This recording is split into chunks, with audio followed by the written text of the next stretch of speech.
5ویں number پہ خوب تحقیق کے بعد مرجعیت کے خلاف مواد جمع کیا، پھر مفاد پرست گمنام مصنفین کو پیسے دیے اور انہوں نے ان کی کتابیں چھاپ دی، واعظین، ذاکرین اور عام شیعوں تک زیر زمین تمام یہ مواد انہوں نے پھیلا دیے۔ اس طرح فقہا کے خلاف شیعوں کو اکسایا انہوں نے۔ اب CIA کی ہائی کمانڈ 1983 کے اجلاس میں بتایا تھا کہ 2010 تک تشیع کا خاتمہ ہونا چاہیے، یہ ان کا فیصلہ تھا، مگر اس پہ کام نہ ہو سکا، یہ کامیاب نہ ہو سکے، چونکہ آئندہ بھی نہیں ہوگا یہ کامیاب۔ لیکن 2010 تک جب ان کے منصوبے ناکام ہوئے تو آج وہ اپنا آخری حربہ ہمارے خلاف استعمال کر رہے ہیں تاکہ تشیع کو مرکز سے جدا کیا جائے، مرکز تشیع کو تباہ کیا جائے اور شیعوں کو تتر بتر کر دیا جائے۔ آج اس منصوبے پہ کام جاری ہے۔ اب ان تمام انکشافات کو کہ یہ 2% بھی نہیں، 1% بھی نہیں، انہیں سننے کے بعد ہمیں کس قدر ہوشیار ہونا چاہیے۔ دنیاوی جو استکباری مادی طاقتیں ہیں آپ کے عقائد اور آپ کی عزاداری کے خلاف وہ پریشان ہیں، ہمیں کس قدر پریشان ہونا چاہیے۔ ایسے حالات میں ہمیں شعوری یا غیر شعوری طور پر ایسا کوئی کام نہیں کرنا چاہیے جس کا فائدہ اسلام دشمن عناصر کو ملے۔ اسلام کو ائمہ معصومین علیہم السلام نے اپنے خون سے سینچا ہے، اسلام کی سرزمین کو، اس میں لاکھوں شہداء کا خون ہے، انہیں شہداء نے، خون شہداء نے سنوارا ہے۔ پیغمبر اسلام کی سیرت کو شہداء نے، خون شہداء نے اور فقہا نے داغدار ہونے سے بچایا ہے۔ اس لیے آج اس دین کی حفاظت، اس شریعت کی حفاظت اور اس مکتب کی حفاظت، اس مکتب کی، اس مذہب کی حفاظت کی ذمہ داری ہم سب کی ہے۔ تشیع کی بقا کا سامان مہیا کرنا آج ہماری ذمہ داری ہے، مخصوصاً جوانوں کی ذمہ داری ہے۔ غالیوں کے انحرافی عقائد معاشرے میں پھیلائے جا رہے ہیں، ان سے نوجوان نسل کو بچا لیں۔ نصیریت کے ذریعے تشیع کے عقائد کو خرافات میں تبدیل کیا جا رہا ہے۔ آئیں نوجوان نسل کو ان خطرات سے آگاہ کر دیں، یہ معلمین کی اور اساتذہ کی، ٹیچروں کی ذمہ داری ہے۔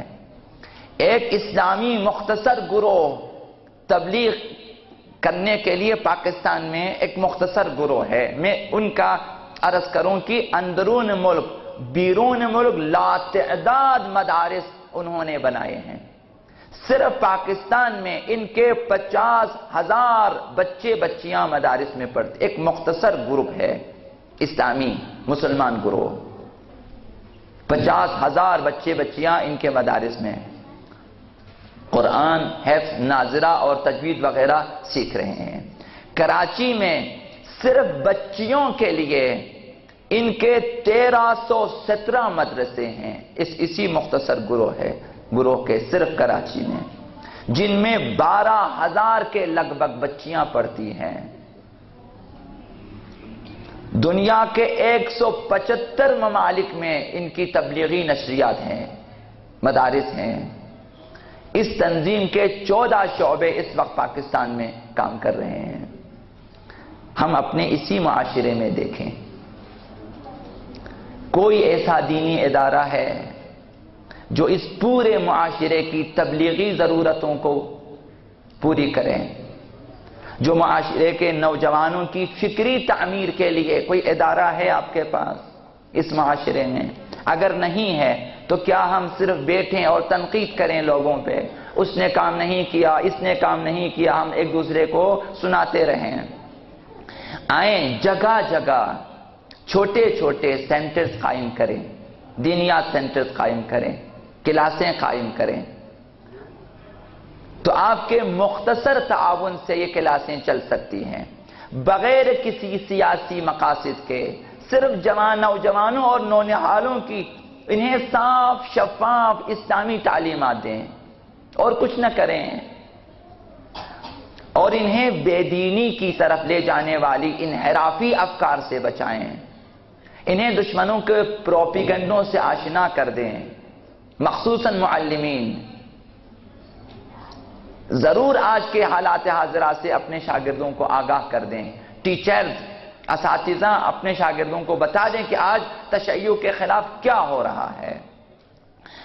لہذا آئیں، جو کچھ آپ سے ہو سکتا ہے اس سلسلے میں تعاون کریں، اپنے والدین سے کہیں، اپنے دوستوں سے کہیں، اپنے رشتہ داروں سے کہیں، اپنے ماننے والوں سے، جاننے والوں سے کہیں، بیرون ملک اپنے جو آپ کے جاننے والے ہیں۔ ضروری نہیں کہ سب لا کر ہمیں پیسے دے دیں، ہمیں نہ دیں، جگہ جگہ کلاسیں کھولیں، آپ تعاون کریں، پڑھاتے جائیں آگے۔ مقصد یہ ہے، ضرورت نہیں ہے کہ میرے جیب میں پیسے ڈالیں، میں نہیں چاہتا، ہمارے دوست نہیں چاہتے، ہمارا ادارہ نہیں چاہتا کہ کوئی آ کر ہمیں پیسے دے دیں۔ صرف نوجوانوں کو بچائیں، آپ اپنے کھاتے میں جمع کریں، اور مدرسہ کھولیں، دینیا سینٹرز کھولیں، اسلامک سینٹرز کھولیں، معارف سینٹرز کھولیں، اور 10 سے 20 جوانوں کی تربیت کریں۔ آپ ماہانہ 10,000 روپے کے تعاون سے ایک ایسی کلاس کا آغاز کر سکتے ہیں جس میں 2 معلم 2 معلمہ پڑھا سکتی ہیں، اور 100 سے 150 طلبہ اور طالبات کی تربیت ہو سکتی ہے ماہانہ 10,000 روپے میں۔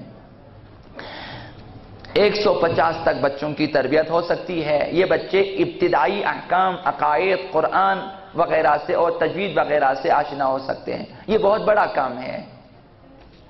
آپ کسی مناسب جگہ گیس، بجلی اور پانی کی سہولت، جگہ کی سہولت فراہم کر کے 50 سے 80 بچوں کے لیے جگہ فراہم کر سکتے ہیں، تاکہ جو لوگ مدرسہ کھولنا چاہتے ہیں، کلاس کھولنا چاہتے ہیں، سینٹرز کھولنا چاہتے ہیں، تربیت کر ان کے لیے جگہ فراہم کریں، تاکہ 50 سے 80 بچوں کی اسلامی ابتدائی تعلیمات انہیں ملے۔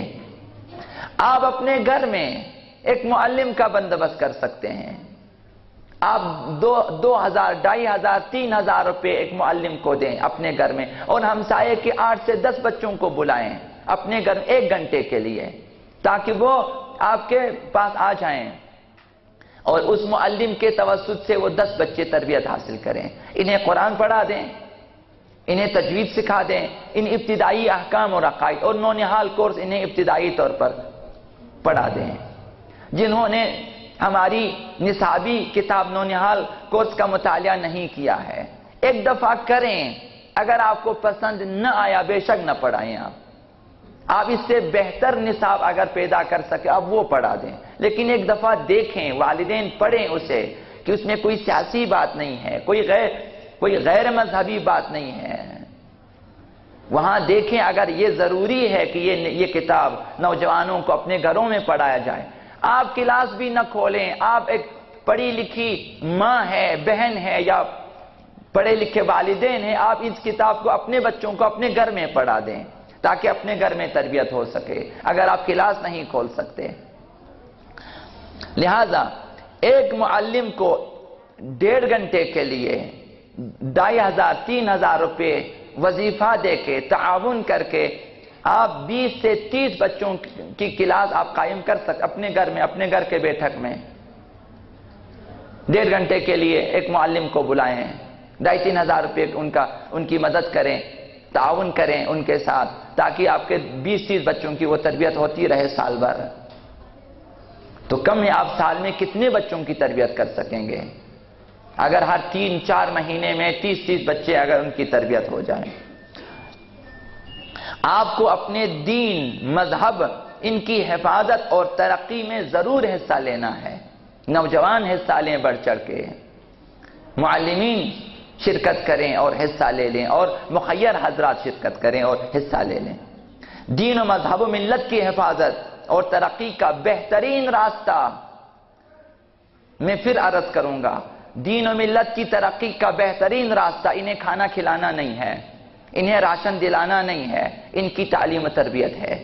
بہترین یہ ہے اگر نوجوانوں کی تربیت ہو جائے تو روٹی بھی مل جائے گی، ہماری اقتصاد بھی ٹھیک ہو جائے گی اور دین و ملت کی حفاظت بھی ہو جائے گی۔ تو آئیں سب مل کر تشیع کی حفاظت، دین ابا عبداللہ الحسین، دین پیغمبر اسلام، دین امام زمان، اسے ترقی دیں۔ ہمارے زندہ ہونے کا فائدہ کیا؟ ہمارے اس معاشرے میں شیعہ ہونے کا فائدہ کیا اگر ہم دین کے لیے خدمت نہ کر سکے؟ صرف رونا کافی نہیں ہے۔ خواتین آئیں، زہرائے مرضیہ کا ہاتھ بٹائیں، زینب کا ہاتھ بٹائیں، رباب کا ہاتھ بٹائیں۔ جوان آئیں، شہزادہ قاسم نے کس لیے شہادت پیش کی، علی اکبر نے کس لیے، ان کے ہاتھ بٹا دیں، ان کی مدد کریں۔ یہی مدد ہے کہ آپ جوانوں کو بلائیں، نونہالوں کو بلائیں، بچوں کو بلائیں اور ان کی تربیت کریں۔ قسم کھا کر کہہ سکتا ہوں کہ علی اکبر بھی راضی ہیں، شہزادہ قاسم بھی راضی ہیں، ابا عبداللہ الحسین بھی، اور شریکت الحسین زینب بھی ان چیزوں پہ راضی ہیں اور آپ کو دعائیں دیں گی یہ ہستیاں۔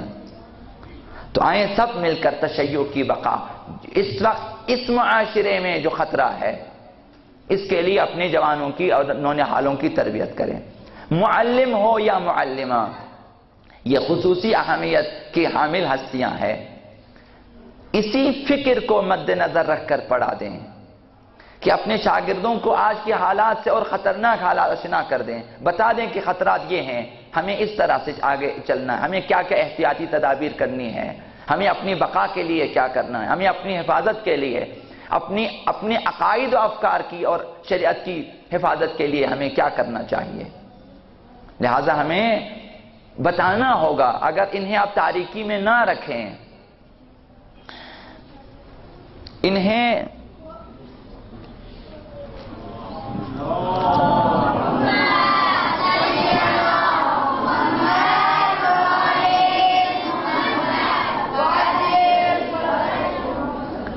اپنے شاگردوں کو بتا دیں کہ حالات کس حد تک حساس ہیں اور ہمیں کیا کرنا چاہیے، بتا دیں کہ مذہب کے خلاف کس قدر پروپیگنڈے ہو رہے ہیں اور ہمیں کیا اقدام کرنا چاہیے، بتا دیں کہ خواتین میں کیا کیا تبلیغات ہو رہی ہیں، مردوں میں کیا کیا تبلیغات ہو رہی ہیں اور ہمیں کیا کرنا چاہیے۔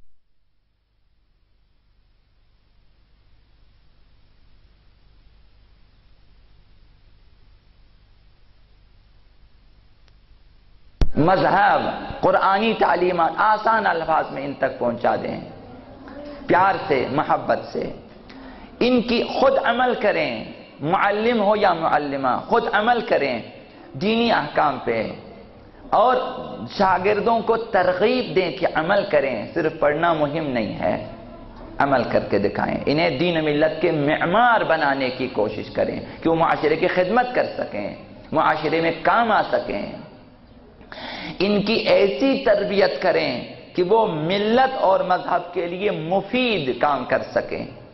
یہ معلم اور معلموں کی ذمہ داری ہے، اور بزرگوں کی ذمہ داری ہے کہ یہ بتا دیں انہیں کہ اس طرح پڑھا دیں۔ مہدویت جیسا بنیادی مسئلہ معاشرے میں ہم نے جس ہستی کو فراموش کر دیا، امام زمان عجل اللہ تعالی فرجہ الشریف،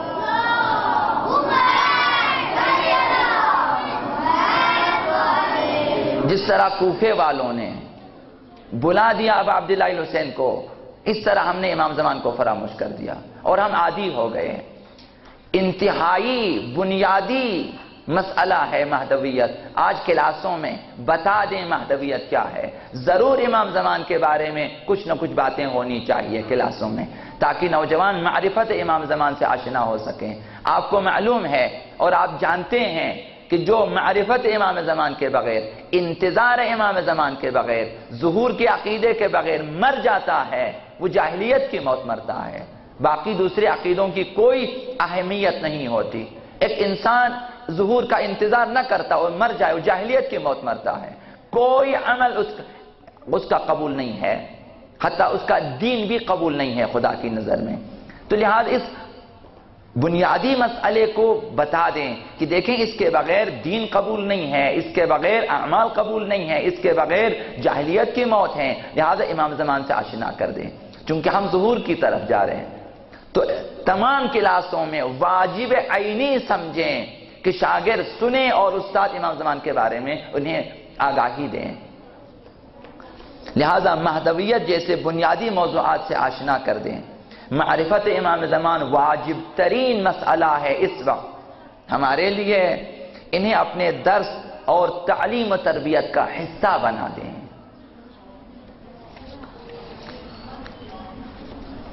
دوسری بات، تمام شاگردوں سے بھی، معلمین سے بھی، رضاکاروں سے بھی اور دوسرے جوانوں سے بھی گزارش یہ ہے، دینی پروگرام اس صورت میں ترقی کر سکتے ہیں، دینی برنامے اس صورت میں آگے بڑھ سکتے ہیں کہ ان پروگراموں میں نوجوانوں کی، نونہالوں کی اور مؤمنین کی کثیر تعداد مسلسل شرکت کریں۔ اگر شرکت نہ ہوگی کوئی پروگرام کامیاب نہیں ہو سکے گا۔ جس قدر شرکت زیادہ ہوگی، میں آپ سے صرف اسلامی انقلاب کا اگر مثال دوں، اگر ایران میں انقلاب آیا، کس لیے آیا؟ امام خمینی کے فرمان پہ سب لوگ شرکت کرتے تھے، کہا آج راہپیمائی ہے، سب شرکت، جلوس سے شرکت کریں، مجالس شرکت کریں۔ جب سب نے بھرپور، صرف آپ کی شرکت ضمانت ہے کہ دینی پروگرام یہاں پہ کامیاب ہوگا، صرف شرکت کریں اور کچھ نہ کریں، پیسے نہ دیں، کچھ نہ کریں، آپ صرف شریک ہو جائیں۔ جہاں بھی امام زمان کی محفل ہے، جہاں امام زمان کی کلاس ہے، جہاں معرفت کی بات ہوتی ہے، جہاں کوئی محفل ہے، مجلس ہے، ضرور شرکت کریں آپ۔ کثیر تعداد میں جوان، مومنین، مومنات، بچے بچیاں شرکت کریں تو وہ کلاس کامیاب، وہ مجلس کامیاب۔ اس طرح دینی برنامے آگے بڑھ سکتے ہیں۔ اگر شرکت نہ ہوگی تمام پروگرام خراب ہو سکتے ہیں اور نابود۔ بھرپور شرکت کریں تاکہ معاشرے میں اسلام ترقی کرے، مہدویت ترقی کرے، عقائد ترقی کرے، افکار تشیع ترقی کرے، ملت ترقی کرے۔ اگر آپ صرف شرکت کریں، کچھ نہ کریں اور صرف دینی پروگراموں میں شرکت کریں، کفر و شرک کی جڑیں خشک ہو سکتی ہیں۔ صرف آپ کی شرکت سے اور کچھ نہ کریں، آپ صرف آئیں اور شریک ہو جائیں، اس سے زیادہ کوئی تقاضا نہیں ہے۔ تمام مؤمنین و مؤمنات سے اور تمام نوجوانوں سے گزارش ہے، دینی برنا اس لیے شرکت کریں کہ میں دین کی بقا کے لیے شرکت کرتا ہوں۔ آپ کی شرکت اس حد تک ضروری ہے۔ اگر آپ سمجھتے ہیں میری شرکت نہ کرنے سے کچھ نہیں ہوگا، دین روز بروز کمزور ہوتا جائے گا معاشرے میں۔ شرکت نہ کرنا دینی برناموں کو نابود کرنے کے مترادف ہے اور نابود ہو جائے گا۔ اگر ہم نے شرکت نہ کی، اگر ہم نے سستی کی، ہم عافیت طلب ہو گئے تو دینی برنامے آگے نہیں بڑھ سکیں گے۔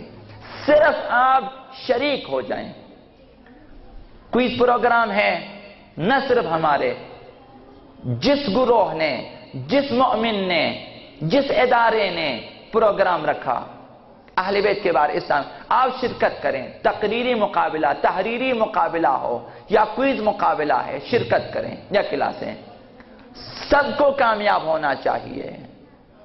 اگر آپ شرکت نہیں کریں گے کلاسیں ختم ہو سکتی ہیں، بند ہو سکتی ہیں، تو کلاسوں کی نابودی، دینی پروگراموں کی نابودی کی ذمہ داری میں آپ سب شریک ہو سکتے ہیں جنہوں نے شرکت نہیں کی، جنہوں نے سستی کی ہے۔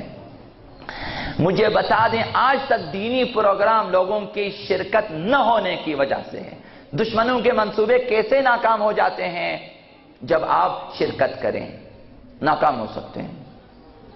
اگر لوگ ساتھ نہ دیں، پیغمبر بھی کچھ نہیں کر سکتے، امام علی بھی کچھ نہیں، 25 سال امیر المومنین خانہ نشین ہو جاتے ہیں لوگوں کے تعاون نہ کرنے کی وجہ سے، لوگ ان کے برناموں میں شرکت نہیں کرنے کی وجہ سے۔ اب عبداللہ الحسین کربلا میں آئے اور محصور ہوئے تو لوگوں کے تعاون اور شرکت نہ کرنے کی وجہ سے۔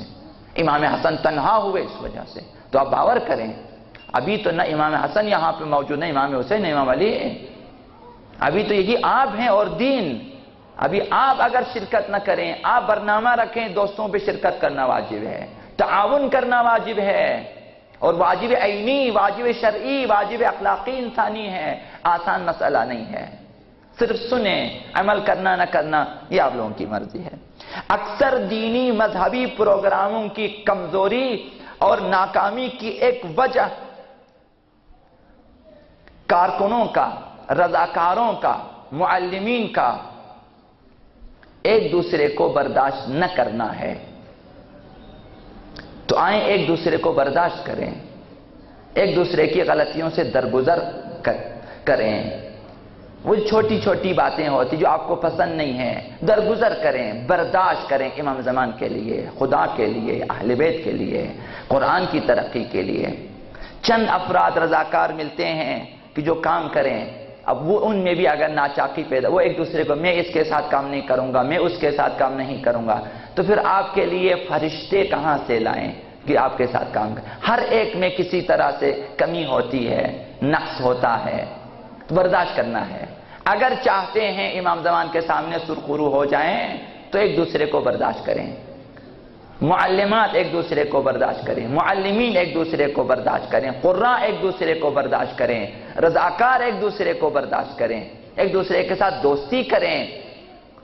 امام زمان کے سامنے کیا جواب دیں گے؟ ظہور میں جو حالت ہوگی معلوم ہے کہ اس وقت ایسی دوستی ہوگی ظہور میں کہ ایک دوست دوسرے دوست کے جیب سے بغیر پوچھے صرف ضرورت کا پیسہ اٹھا لے گا، دوسرا دوست منع نہیں کر سکتا۔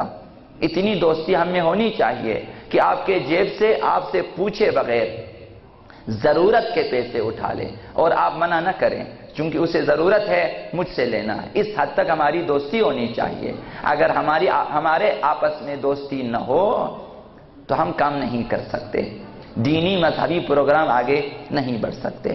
لہذا آئیں ایک دوسرے کو برداشت کریں، ورنہ دینی پروگرام ناکام ہو سکتے ہیں۔ آئیں ایک دوسرے کا احترام کریں، بجائے اس کے کہ ایک دوسرے کو برے ناموں سے پکاریں، بجائے اس کے کہ ایک دوسرے پہ تنقید در تنقید کریں، شدت سے تنقید کریں، ایک دوسرے کی غیبت کریں۔ آئیں ایک دوسرے کے سامنے اچھے انداز میں، دوستی میں، معذرت کے ساتھ انہیں آگاہ کر دیں کہ آپ میں یہ کمی ہے، اگر ٹھیک ہو سکے الحمدللہ، اگر نہ ہو آپ برداشت کریں۔ تو آئیں ایک دوسرے سے مذاق نہ کریں، یہ مذاق وہ کینسر ہے جس کی وجہ سے قومیں آپس میں لڑتی ہیں، اب دوست آپس میں لڑتے ہیں۔ ایک دوسرے کے ساتھ اس طرح کے مذاق نہ کریں، ایک دوسرے کو برے ناموں سے نہ پکاریں، ایک دوسرے کی شکایت نہ کریں، یا شائستہ طریقے سے، تاکہ ناراضگی، ناچاقی اور نفرت پیدا نہ ہو۔ یہ وظیفہ شرعی ہے تاکہ ہم دین کے لیے کام کر سکیں۔ لہذا خدا را ایک دوسرے کو برداشت کریں تاکہ معاشرے میں دین اس سے زیادہ کمزور نہ ہو۔ ایک دوسرے کے خلاف کسی بھی قسم کی غیر شرعی نفرت، کدورت پیدا نہ کریں، رکھنا حرام ہے۔ حدیث میں ہے کہ اگر ایک مومن کے بارے ذرہ برابر کدورت اور نفرت دل میں رکھیں غیر شرعی، وہ جنت کی خوشبو نہیں سونگھ سکتا۔ لہذا کدورت رکھنا دل میں، ایک دوسرے کے بارے میں نفرت اور بغض رکھنا، انسان کو اللہ، رسول، اہل بیت اور امام زمان عجل اللہ تعالی فرجہ شریف کی نگاہوں میں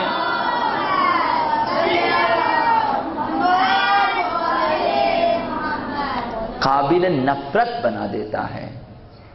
یہ چیزیں ایسی ہیں کہ ہم ایک دوسرے کے بارے میں بغض رکھیں تو خدا کی نظر میں ہم منفور ہیں، مبغوض ہیں ہم لوگ۔ ان کے ساتھ آپ دین کے لیے کام نہیں کر سکتے۔ کربلا والے میں کس نے ایک دوسرے سے نفرت کی ہے؟ آپس میں لڑتے تھے، وہ مذاق کرتے تھے، وہ آپس میں برے ناموں سے۔ کربلا ایک ٹیم ہے جنہوں نے کام کیا تا قیامت کے لیے، ہمیں وہاں سبق لینا ہے ہماری درسگاہ کربلا، تو آئیں کربلا سے سبق لے لیں۔ ایک دوسرے کو کا کس طرح احترام کا، ایک دوسرے سے پہلے مرنے کی آرزو تھی، ایک دوسرے پہ قربان ہونا چاہتے تھے، ایک دوسرے کے لیے فداکاری کرتے تھے، ہم بھی آ جائیں۔ لہذا ایک دوسرے کو برداشت کریں، ایک دوسرے سے مل کر کام کرنے کی کوشش کریں تاکہ یہ ہلکے پھلکے کام بھی رکنے نہ پائیں۔